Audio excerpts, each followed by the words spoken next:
what kind of nitty gritty you want to dive into? Well, you've written a blockchain. Jyrone has a background in this stuff, and he's been doing, between mining and blockchain dev and other stuff for the last couple of years. So, when we talked about it before, he only had 5 minutes before he run off to Neo DevCon. But if anyone understands like how to program smart contracts and all that sort of random stuff, Jyrone definitely knows his stuff on that regard. Yes, sir. Okay. So I guess because I know you guys have been talking more. Can you just fill me in where you're at, where everything, and where I can come in and help? That's the first part. Yeah, I mean, high level, Matt is in the cannabis space, and he needs some sort of application for traceability. And it turned out that blockchain was something that could fit for him. So that became build a traceability token. And then Matt, being the inquisitive mind he is, got into the rabbit hole. And now the scope has expanded to, Matt's built his own blockchain. That's probably the quick high level. If you want to talk more, Matt, go for it. Yeah, I mean, that's obviously the background that got us all here. You're partially to blame because it's just me going down the rabbit hole. But, you did ask me about the ability to support multiple tokens on it and, turn it into a platform. And I decided that it was possible to do that by doing a very light platform, i.e. something that you could do multiple tokens on, but not like, one of these crazy full-blown guys with SDKs and everything else. So that's where we stand now. I've got this code. It's, I've wrote it, I've tested it to the extent that it does what it appears supposed to be able to do. And I'm sure there's lots wrong with it and lots more that it can do and everything else that we'll find as we start to use it. Okay. So it went from being a specific application to now turning into a platform. Yeah, I mean, so basically what I had originally said to Charles was, hey, you could just basically have the code work for one particular token. And obviously, if you wanted to implement a different token, you could just obviously run a totally separate version of it, much like anybody else who's forked another project. But, as we talked about it, we said, hey, maybe there's a way to do something a little bit more interesting. And so what I came up with as a concept was to support multiple tokens on it, but do it in a little bit of a different way. Some might say a hacky way, but different nevertheless. And so part of what I've done now is the nodes and the miners actually see multiple chains at the same time. Yeah, so Jyrone, it started, there's a little more to it. The background started where Matt was looking at mining algorithms and stuff like that. And obviously, as you know, we have all these people that want to become miners. So the thought process was, if we're going to deploy a bunch of miners, there's no reason just to have a mining network for just one particular niche application. You know what I mean? If you're going to do that, you might as well look at some sort of a platform thing. And it hasn't really been well thought out. It's just kind of evolved with discussions and things like that. And I'm not saying that, like, I guess, hypothetically, if we were to build our own blockchain platform along with, other blockchain apps, it'd be kind of cool to own the platform too.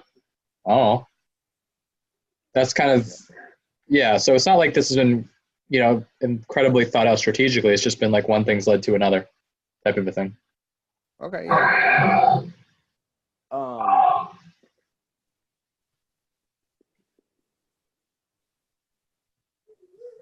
All right. So you're thinking about switching over to a platform. You got your own. You got your own blockchain. Now, how are other people going to build? How do you plan on building the infrastructure for other people to build dApps off of your platform? So are you looking at implementing your own smart contract logic? Well, I mean, I think that a lot of those platforms have a lot of stuff for a lot of people, and it's not really clear how useful all of that is just yet, because you got everybody and their brother trying to make some application that they have no idea will work right now. So I don't really know what is needed to support others. I know what's needed to support our particular application, and I think Charles has some idea of what's needed to support an application he's interested in. And I think that the thought here is, instead of trying to build a platform that could work for everybody and everything that we don't know and understand yet, is just, put in the functionality as required. Okay. I mean, the difference between, if you have an application and you don't have a blockchain, then you have to go find somebody else's platform that is going to let you do what you want. It's going to be in a language you can program in, etc. If you have your own platform, you just write your application in it. Yeah, I mean, Jyrone, it started as me telling Matt, hey, you want to do traceability? Why don't we just build it on Neo? And I guess Matt, being the person, he likes to write his own. So he looked into it and he ended up coming back and he said, hey, I wrote my own blockchain over the weekend. I was like, oh, okay. Yeah, I mean, I'm all for it. Depending certain projects, I'm like, hey, use what's out there. Certain projects, I'm like, go ahead and build your implementation. And I think in the blockchain space, it being so new, I'm not against it at all.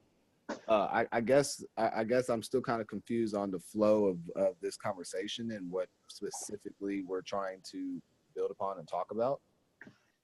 Because it seems like it's been kind of free flowing, and most of the stuff that you said already, you've told me the last couple conversations. So I'm just trying to be as useful as possible. Yeah, no, I get it. I think Matt, when you wanted to actually talk through your code with somebody who's actually been in the space, right? On that front. Well, yeah, I mean, I had offered to do a code walkthrough with the various developers, and we did that to a certain extent on a call with Mike and others. Yeah, but Mike is not he's more of a junior level. Right. No, I know. I'm just saying we got a little bit into it and then kind of stopped, and people asked for me to upload it to GitHub, which I've done. And so I think that Jyrone had also asked to see the code. And I don't know if he's had a chance to look up on GitHub since I just posted it this morning. Okay, no. Yeah, no, I wasn't expecting that. But yeah, so I have the code and I can dive in and go through it with you. I guess the important thing is that, making sure that everybody gets what they want out of this conversation.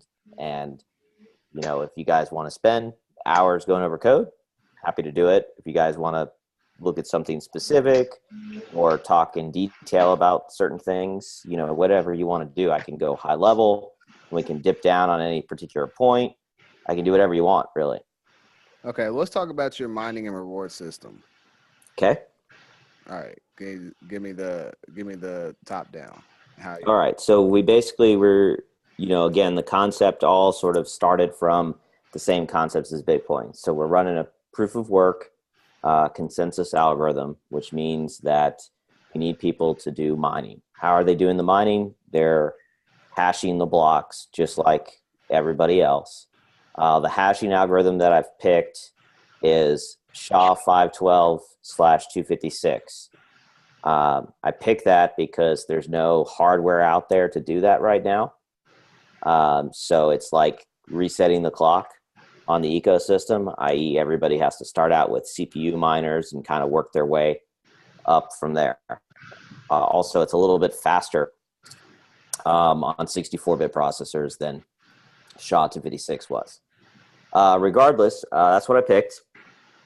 As far as the rewards go, as you know, in Bitcoin, difficulty goes up over time, and the difficulty is meant to adjust so that you create a certain number of blocks on average every 10 minutes. That's Bitcoin approach. What I did was I said, hey, let's try and create a block every 5 minutes on average. And so the difficulty continues to adjust to get the miners to support that. On the flip side, though, the rewards are different than Bitcoin. In Bitcoin, it starts out at 50, Bitcoins for a block, and it halves every so many blocks until it eventually there's no more rewards. In addition to those rewards, Bitcoin also has a transaction fee. The transaction fee is unknown because it's sort of set by the market. And yeah, there's some algorithms for estimating what it will be, but it's still unknown. I wanted it to be a different approach, so I came up with a few things. First of all, there's no transaction fee in the setup that I have right now.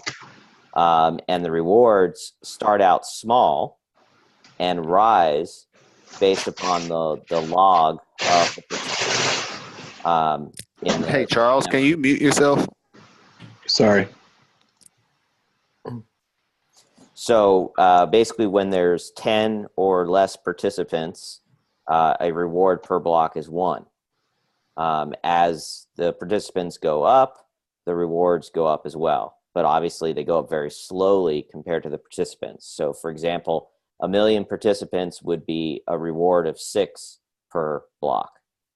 So it does mean that it's a money supply that increases every year, but the rate of increase is smaller than the usefulness of the network, sort of following the idea of Metcalfe's law here.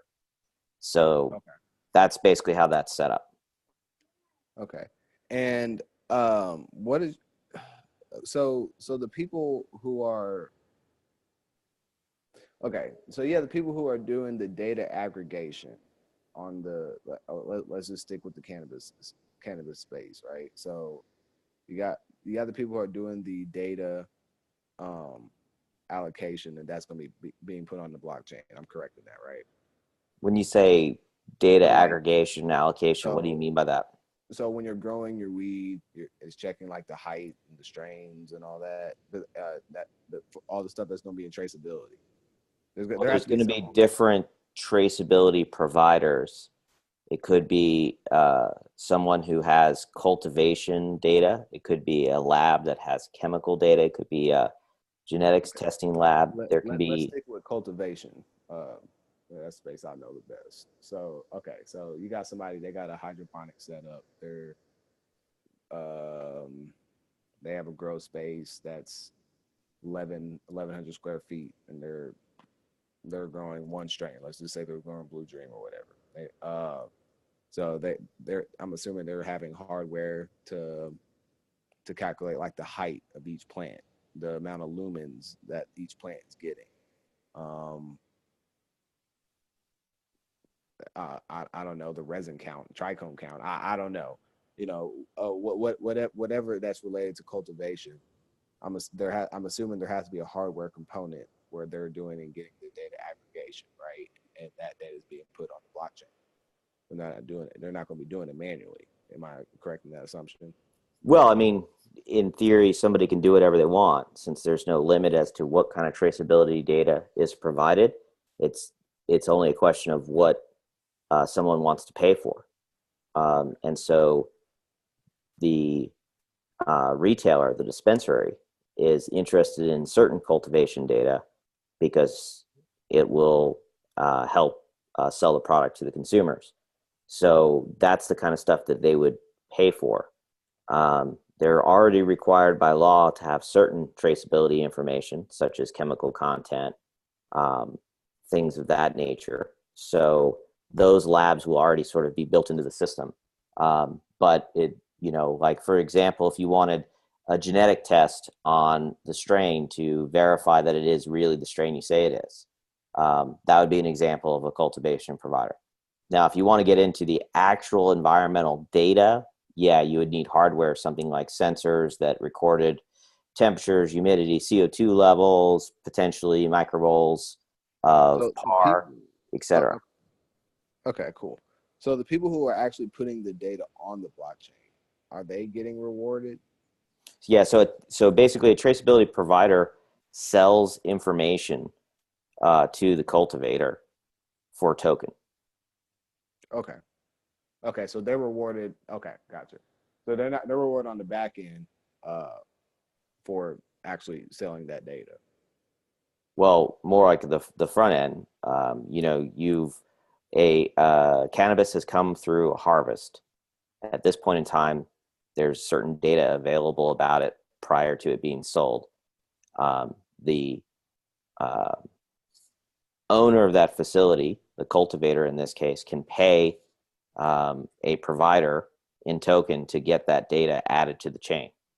Then in turn, they may transfer it to their dispensary if they're vertically integrated, or they may sell it as a wholesaler to a dispensary. Whatever the case may be, the dispensary is going to essentially have to buy that product, and they're going to pay for that product in cash plus whatever tokens have been essentially accumulated so far. That sort of reimburses the cultivator for the tokens they spent on traceability. At that point, the dispensary owner now has the product that they paid for both in cash and token, and now they're ready to sell it to consumers. Consumers who buy that are going to have to pay cash and tokens as well in order to get the product, to reimburse the dispensary owner for paying for that traceability data in the first place. And the way that the consumers are going to get the tokens is the customer loyalty platform is going to issue tokens to the consumers to incentivize them to purchase products with traceability at dispensaries who have it. Okay, got it. So, have you? Well, I mean, I know you've thought about it, but what are your objections to like also adding like a staking mechanism in addition to mining? That may be a reward that's less than mining, but what's your opposition to staking? Well, from my perspective, I haven't spent a lot of time thinking about whether staking is a good idea or not, because I don't think that the market has proved it out yet. Okay, fair answer.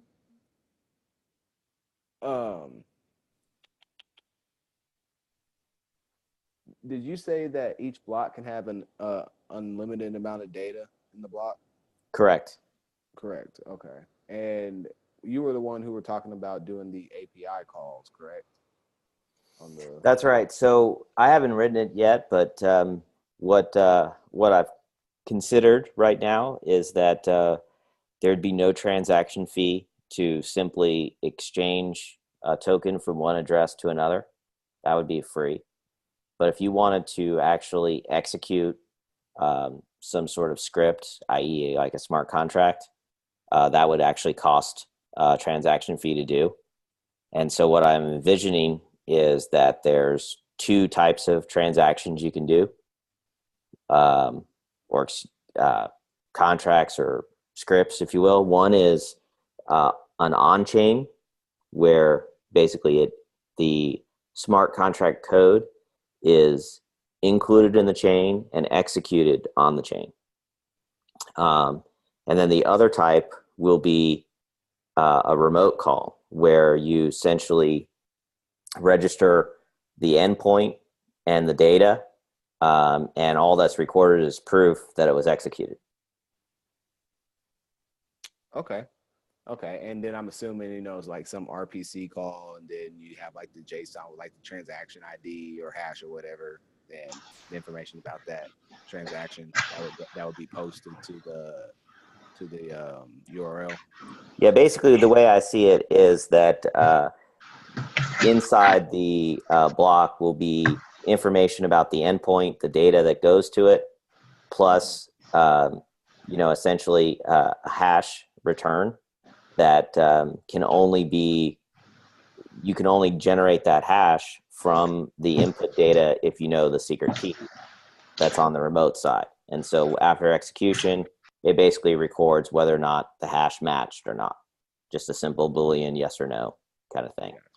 I think one thing to bring up, and this is why the blockchain idea came about too, is there's a problem with, like, right now you've got public blockchains and you have private blockchains. And this whole concept behind, what we call, term popcorn, is because there's private aspects of, what Matt does, specifically, like there's certain traceability data that's like state run and things like that. And then there's still public aspects of the blockchain. So the whole like remote procedure call process is kind of an attempt to merge like public and private blockchains in some, to solve that problem. And Matt, maybe you want to talk about more about like the metric key issue or whatever, and why you can just do everything on smart contract on chain. Yeah, in certain states, Colorado, for example, there's a state mandated system called metric. Everybody is required to use this system. Every plant is given a tag with a unique identifier for metric. Every touch of the plant, every time you move it, harvest it, destroy it, sell it, everything you do to it has to be recorded in metric. And metric is a private database that is accessible to the licensee with a private key and to the government. Third parties can't access metric and pull that data. Now, there's rationale for that data being on the public blockchain along with other traceability information, but there's no way to do that and protect the private key that accesses metric if everything has to execute on chain. So by being able to execute things off chain, we can essentially on the public chain make a remote procedure call to a separate thing that has the private key protected, can interact with metric and come back and store that information on the public chain. Okay. So, that's interesting because then, it would get enough traction, then you'll just get institutions or, governments probably just want to use your platform. Well, yeah, I mean, certainly long term, you could just point to the government like, hey, everybody's already using this for, traceability. Just stop paying metric. But, that's not the way it is right now. And regardless of that, if you really try to think of it larger, if you try to external, or I can't even think of the right word, but it appears to me that there might actually be an application for people who have private applications, but also have usage for public accountability, but want to keep the actual transaction private in some manner because of proprietary information or, algorithmic stuff or whatever it is on that front, but have like some level of immutability saying, hey, this is what's going on, but the exact details are hidden. I don't know. This is that's kind of the idea. Right. But nevertheless, it is still going to have essentially on-chain execution as well. I decided to do that with JavaScript just because that seems to be the most accessible scripting language out there. Yeah, I definitely think that that's a good idea because I think JavaScript, especially in the next 5 years with like WebAssembly and stuff, you're gonna start seeing. I think that's gonna be like what Python is now. Everybody's just like learn Python. I think JavaScript is gonna be that language. So. No, I think what you're doing is great. How can I help on the code side? Do you have some things you want me to look at from a technical view? Oh man, I'm on one. Hold on 1 second. I mean, is that something? I guess the first question, Jyrone, is: are we solving a problem that is unique and different and not being solved, or are we just kind of reinventing the wheel? And you have a better knowledge of this stuff than I do, right? So the idea. So that's hold on 1 second. And specifically, we're talking about the blockchain platform problem versus just a straight up traceability. Like we know the traceability token is an issue, but is the platform play like a distraction from it, or you know what I mean? So if I'm understanding you correctly, are you asking, is the whole idea of going with your own platform versus using something that's already out there worth it? Is that what you're asking? Well, a combination of that. I think Matt wants to do his own anyways because he's already written his own and he likes to control things better. The function of do we just focus on just the traceability side of it and do that, or do we build it into some sort of a traceability platform or a blockchain platform? Like, Is it something where it's like more of a Litecoin where it's an all-in-one type of a thing? Or is it something more of like, oh, are we going to build a Lisk or an NEM or a Stellar or a Neo? Do you see what I mean? Does the Gotcha. world need another one of those? And is what we're So doing interesting enough for the world to say, oh, wow, this is different than Lisk or Neo or whatever on that front? So there's a couple different ways. I think depending on how you look at it, you're either reinventing the wheel or you're exploiting an opportunity. So, like for example, when I think just in like the cannabis space, I think it can expand and would be highly profitable just in the agriculture space as a whole.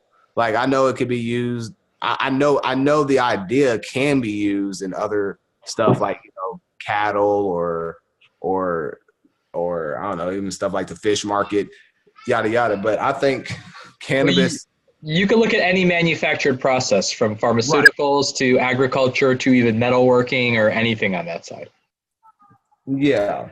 So I think if you want to take it that, and try to hit all the markets, I think going the platform route is the best and most profitable idea in the long term. But, honestly, I think you can get a lot of growth and support doing just a niche market of agriculture. So, and I think if you go that route, then, then you should just focus on one specific like coin instead of making it a platform. So I think that's like a crux question that needs to be thought out and answered.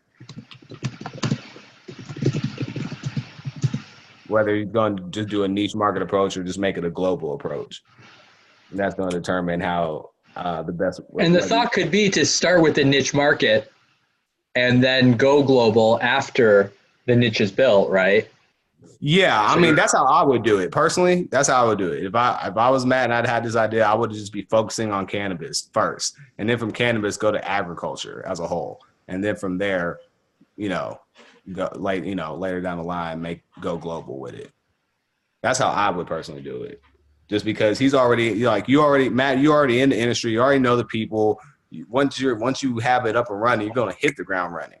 So I think use your resources to your advantage in that aspect, because as long as you have a roadmap for expansion, and you already have that trust in the market, you can build a roadmap and people are gonna follow you. But I think if you try to go to the whole global route and then you have to go reach these other people in these other industries, I think you're diluting your time and energy when you can just focus on the cannabis market right now and just go full throttle and be very successful, I believe, off the gate, which will enable you to do that other stuff easier and probably and maybe even faster. Well, just the way the relationship works is my company's team of developers will be taking care of the application specific to cannabis. The way it works in the company is generally I'll take on something difficult or new and figure out all the hard stuff and then sort of hand it off to let them run with it. So that's exactly what's going to happen here is they're going to just build on top of this. And it leaves me free to keep worrying about bigger issues. Okay. Cool. Well, I mean, would you be up for open sourcing the app side also, or you only want to open source the platform side? Matt? Well, when you say open sourcing the app side, what do you mean by that? Having a developer ecosystem, maybe help develop more things around it and stuff like that. And, basically the blockchain play, open source blockchain play on that. Or would that be a proprietary app that's only to you guys? Are you talking about the traceability stuff for cannabis? Yeah. No, I mean, that's going to be shared by multiple companies. So it's going to be implemented on top of this. So, yeah, I mean, that was always meant to be open source as well. So, I mean, I think the easiest thing is just for those contributions to be made to the overall platform. Okay. Yeah, I think open sourcing is the way to go too. So do you plan on doing an ICO with this, or you just gonna put out the mining programs and just let people run with it like that. Well, I mean, the idea here is because the nodes and the miners can actually work on multiple chains at the same time, we're going to stand up, some nodes and some miners for our traceability application, but it'll already be ready to go for any other change that people want to run on it.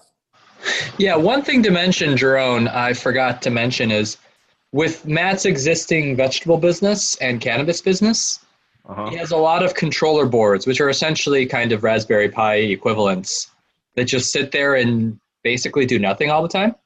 Right. So, he's got like 60 of them or 40 of them sitting in Oman, and those could be turned into maybe Monero nodes or Dash nodes or whatever just to kind of mine away. Mm-hmm. And he's got, another 100 of them being deployed in Denver and Vegas and everything like that. And more so, it's like there's excess computing power just sitting there. That's kind of what started the whole thing. Then in addition, in Oman, his electricity costs are really low. We're talking, sub 3 cents a kilowatt hour type number. So with that in play, there's an opportunity to build upon, expand into a mining operation. So it's like, well, if we're going to mine, might as well mine coins. And then also if we're going to mine, we might as well just have our own, stuff in play. Plus the community we have with, everyone in the Black crypto investing community, everyone who wants to mine and stuff like that. If we release like a mining software that could mine this thing and also have our blockchain miner built in there, they'd be ready to switch, when we're ready. You see what I mean? Gotcha. Okay. Yeah, so I just wrote this update to the miner earlier today, and so what it does is it basically it looks at the pending transactions and that are across multiple chains, and it basically prioritizes which chain it works on, and so by default it's prioritized towards the platform's token, which is called token. But anybody can implement their own priority for their mining. So what that means is you can essentially stand up a node and a miner, and you can prioritize your chain. But if there's other stuff coming by and your miners aren't busy, then they can get busy doing something else. And the reason why this is going to be a little bit different than your typical proof of work, where they're literally just hashing all the time, is because in most of the other systems, there's a limit to the size of the block. Now there's not a limit to the size of the block. So it's actually a little bit of a game theory situation, right? Mm-hmm. So a new transaction comes. Do you immediately try and process a block with that transaction? Or do you try and wait for more transactions to come and, let's say wait up to 5 minutes and maximize the number of transactions and then build one block? Because there's only supposed to be one block every 5 minutes. If you don't push a block too soon, difficulty won't rise to slow you down. So there's some interesting aspects to this because of that. Okay. The other thing, Matt, Jyrone actually does some active mining too, so he actually might be interested in critiquing your miner code, especially if it helps make people more efficient. And I don't know if you want to talk about kind of your concept of mining, which is a little different from what mining is out there also. I don't know. Why do you say it's different, Charles? Well, because, right now miners are more single-threaded than they are multi-threaded. I mean, essentially you did like a multi-threaded miner that can switch between coins. Well, I mean, right? It runs in parallel on however many hyperthreads are available from your CPU, but that's because it's CPU-based mining. Most miners that are out there are, either using hardware or GPUs. So, I don't know how much faster you could make the code that I have than what it is right now. For a CPU, the only way to speed it up is to move to the GPU, or of course write your own chip. Yeah, ain't nobody got time for that. Um, this is all done in Java, right? Yep.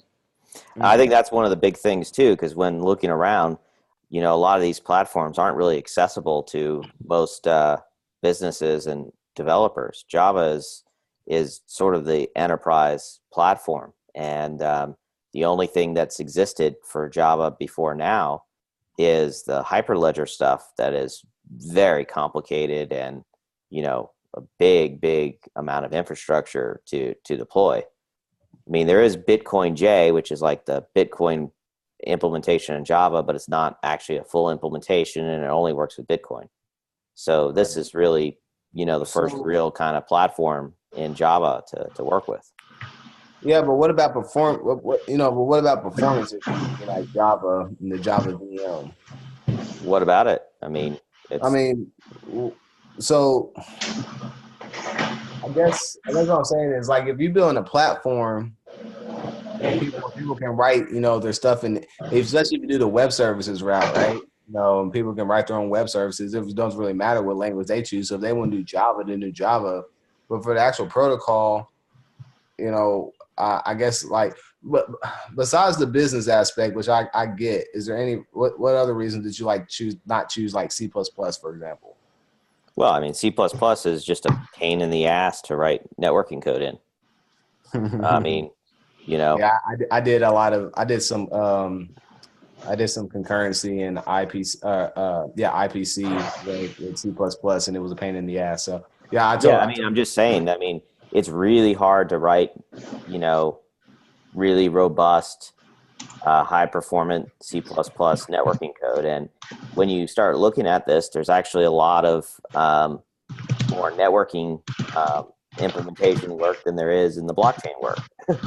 yeah, no, And I know this is true because if you start looking around, basically once you get out of the platforms that are originally C++, almost everybody is just doing JSON and web services and are not even bothering to touch it. They're just using web servers.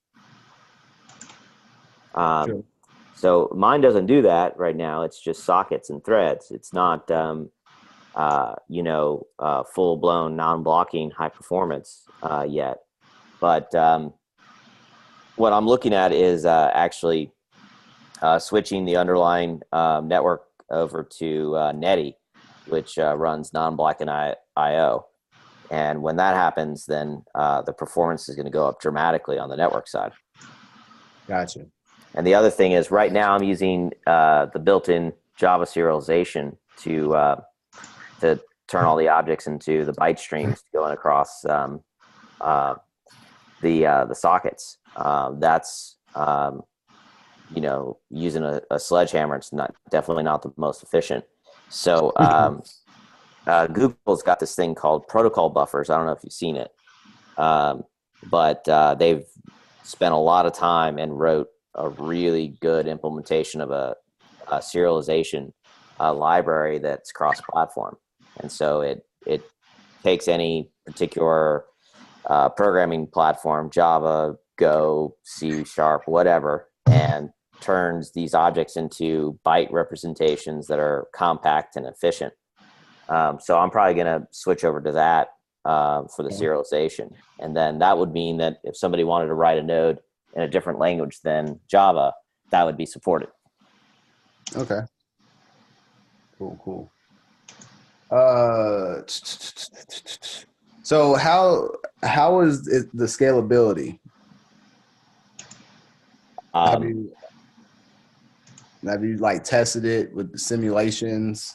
What certain amount of transactions? How many transactions per second can it support?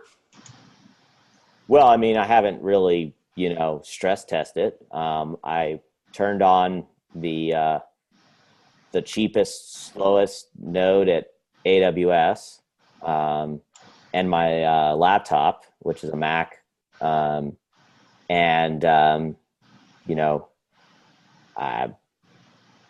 what was the last output I saw? Something like I was trying to measure it in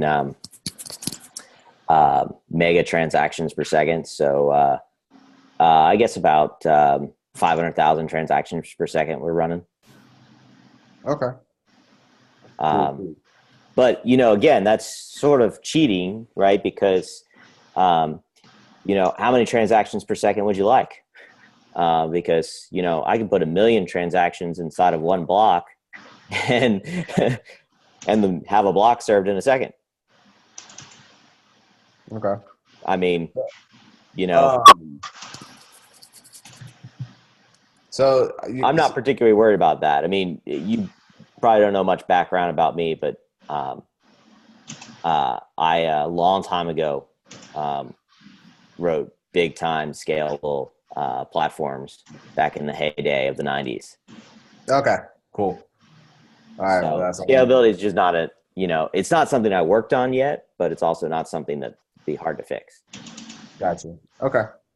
What and you're doing proof of work, and a lot of people talk about proof of work is hard on your hardware and energy output or whatnot. So what's like the energy output with your hashing algorithm?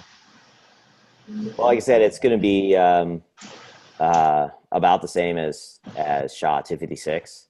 It runs a little faster on CPUs than SHA-256 does, so a little lighter there. And then if somebody ends up writing something in hardware, then obviously that'll be pretty lightweight too. But if you think about it, one of the Bitcoin's big problems is they can only support a 1 meg block. Right. Right. So, okay. And it only allows a block every 10 minutes, right? So if you've got so much processing power, then what essentially is happening is everybody's gaming the system to try and stuff in the most expensive transactions possible that still fit in a meg. And the difficulty of the mining has to be super high so that people don't make a block in less than 10 minutes. Mm-hmm.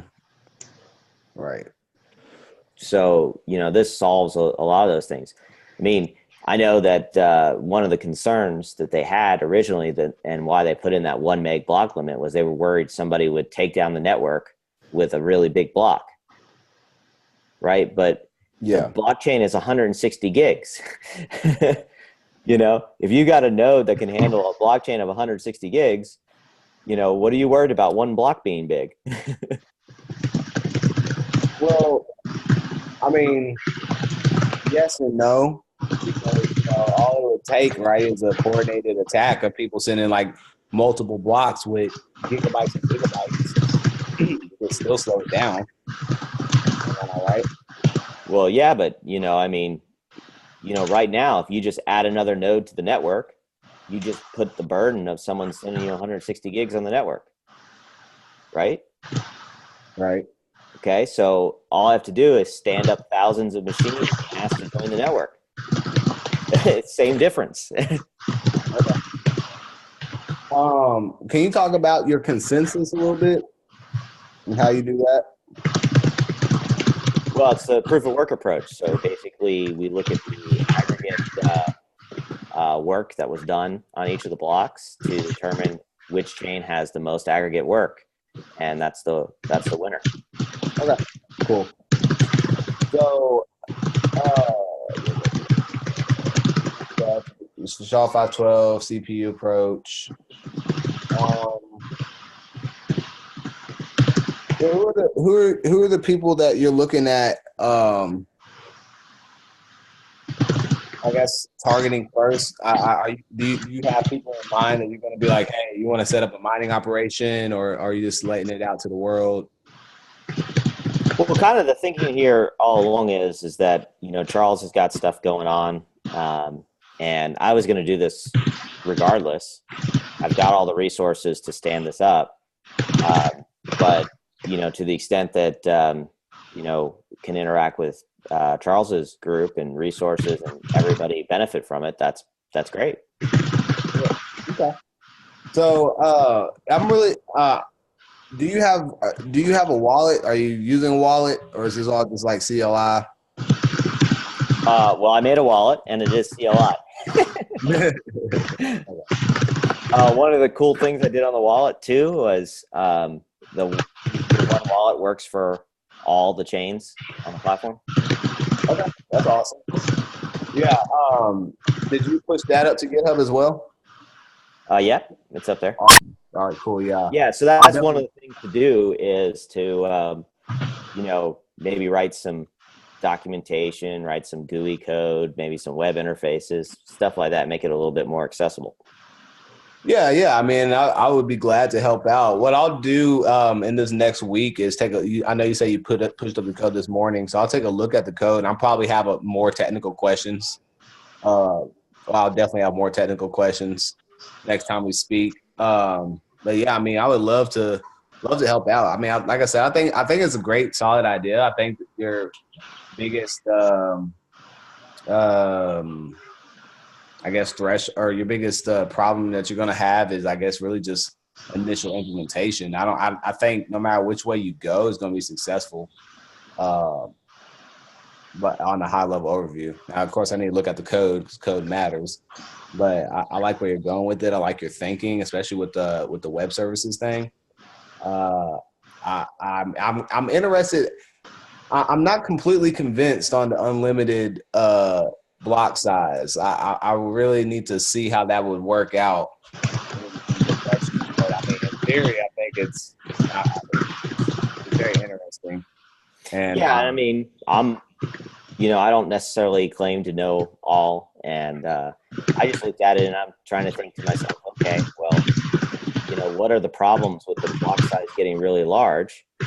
And, all I can think of is really just how long it takes to move over the network and how long it takes to process locally. And, it seems like if you have, 100 blocks at a meg each or 100 meg block, it's the same thing. Okay. So maybe I'm missing something. Well, I mean, if it works, it works. And I'm not discounting it. I just, I'm a paranoid dude. So I'm always for stuff that's gonna break or be points of attack. But let me look. Yeah, and I think we're gonna get some data to that. I mean, Charles and I are gonna turn on some nodes, and then people can just hit it and see what happens, right? Yeah, I mean, I'm all for it. So I guess that's really all I have for right now. I need to look at the code and have like technical questions for you. So I mean, I'm fine. I'm cool with doing this as a weekly thing if you want to. Just sync up and. Well, if you want me to walk through any part of the code, let me know. And if you want some basic help as to, okay, it's in GitHub now, how do I actually turn this on and do something? Let me know too. Okay, let me pull up GitHub real quick, and so I'll just fork the code. What's your handle? It's Liotta, Liotta.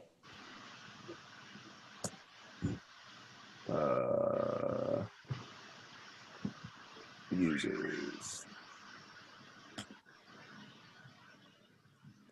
All right, just followed you.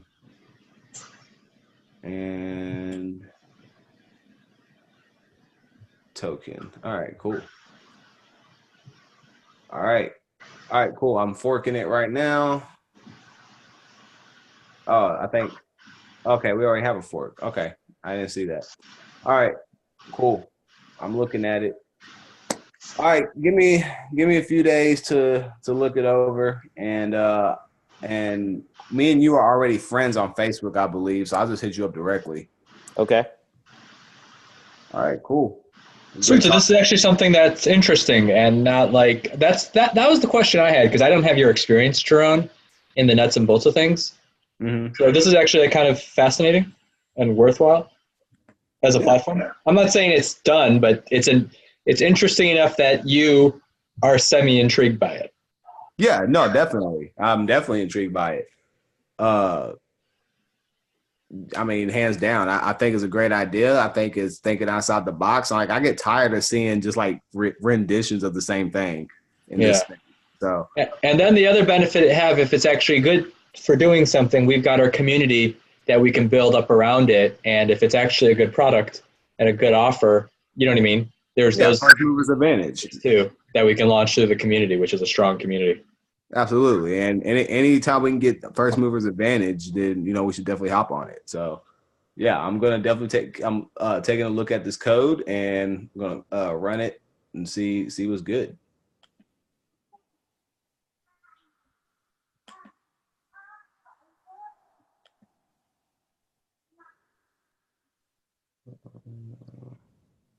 Cool. All right. Well, that's all I have for right now. If you guys don't have any more questions for me, then I'm just going to go ahead and just dive right into this. All right. Make sure you get the bouncy castle jar. That's going to be the first thing you run into. The bounce castle jar? All right, cool. Coolio. Yeah, and then we get Matt and his gang. The other thing, too, is Matt's going to be generous initially. He'll do the commits on the GitHub, on the DU GitHub side of things. So that, quote-unquote, builds up our community. We get more developers on this, blah, blah, blah, increases the feel of the Jarvis project that we got lots of shit going on. You know what I mean? Yeah. No, definitely. I appreciate that. Thanks. Yeah. So that'll be great. If you want to start getting your devs like GitHub accounts and all that, so we can have like strength in numbers, so it looks good so I can package it on the marketing side that, we've got this, all these devs love this shit. It's amazing. So I've not used these organization accounts before. So since you had DU crypto fork it, do you have to do pulls to get updates that I make when I make commits? Or does it do it automatically? I'm pretty sure that it does it automatically. Because I made some more commits today, so after I had forked it this morning. Like 8 hours ago? Or 7 hours ago, rather? No, my most recent commits were 2 hours ago. Oh, my bad. Yeah, you do got a pull request. I'm seeing it right here. I'm tripping. Yeah, you're 3 commits ahead. Yeah, got it. Okay. I'll set up a webhook, so I'll get so it'll just auto merge if you Okay. do it again. That's a good idea. Yeah. Yeah, I got to add you to the AWS. Jyrone, did you get the Amazon Web Service? Yeah, I'm in there. Okay, good. Let me get you added, Matt. I had to increase my limits, and I was out. So. No, it's all good. Wait, I have ad account.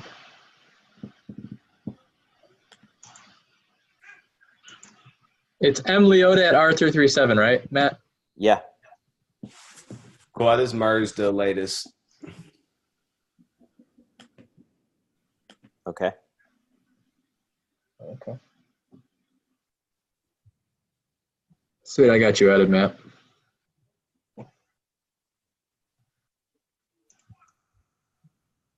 I wonder if I'm going to be getting like duplicates now of this stuff. Because I just got this merge. Oh, yeah. So it came over to me because I'm on DU Crypto. Okay. Got it.